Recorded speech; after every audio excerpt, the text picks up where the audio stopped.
There's a quiet moment you know well. Someone asks about your weekend, and you edit the answer in your head before speaking, removing the parts where you were mostly alone. You don't lie, exactly. You just simplify, because explaining the truth feels heavier than staying vague. You've noticed how easily conversations turn towards social proof. Who you saw, who you talked to, who you're close with. And when you don't have much to report, a subtle shame appears, even if no one openly judges you. Society tends to label this quickly. You're told you're antisocial, withdrawn, awkward, or simply bad at maintaining friendships. The assumption is that fewer friends must mean a deficit, a lack, or a social failure.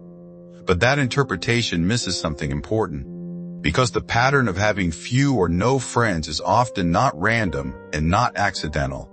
In many cases, it reflects a specific psychological configuration that doesn't distribute attention, trust, or emotional energy casually.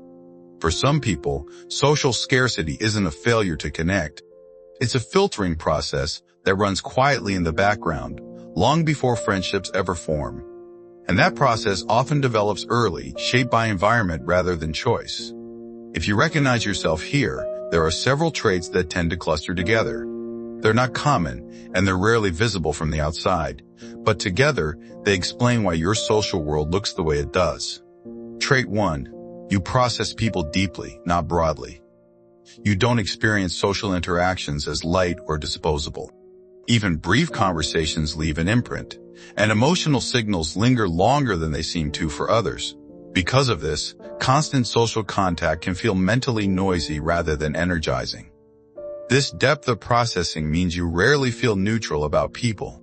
You either sense resonance or you don't, and there's very little in between.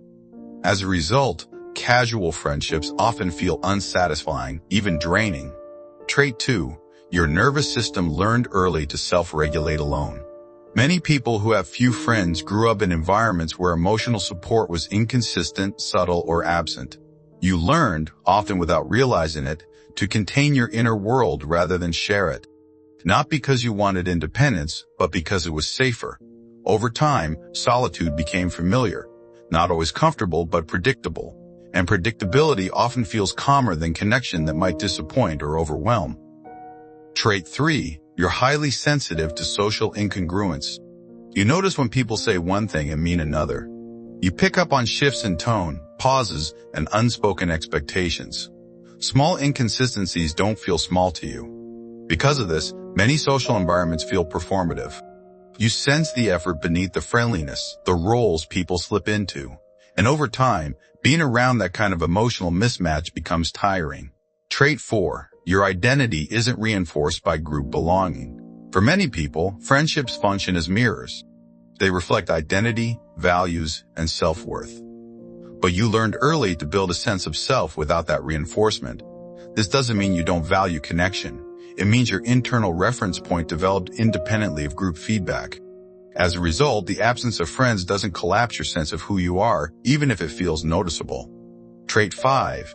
You conserve emotional access by default. You don't open quickly. Trust isn't withheld out of suspicion, but out of precision. You instinctively limit who gets close, because closeness carries weight. This makes friendship rare, but not shallow. When connection does happen, it tends to be intense, meaningful, and slow to form. And losing it, when it happens, is something you feel deeply. Modern life doesn't favor these traits. It rewards visibility, frequency, and constant interaction. Algorithms, workplaces, and social norms all assume that connection should be easy and abundant. But your pattern likely formed in a different psychological landscape. One where attentiveness mattered more than speed, or reading subtle cues was protective and solitude was stabilizing. In future-oriented terms, this configuration carries an edge, not socially, but perceptually. You're adapted for depth, discernment, and long-term emotional memory. As environments become noisier and more performative, people like you often see things earlier than others. You notice shifts before they're named. You withdraw before burnout, not after. So if you have few or no friends, it doesn't automatically mean something went wrong. It may mean your system was tuned differently from the start. And that difference has been quietly shaping how you move through the world. You don't need to explain this to anyone, but recognizing it can change how you interpret your own history. not as absence, but as pattern. And if this description feels uncomfortably accurate, it's likely because it names something you've lived with quietly for a long time.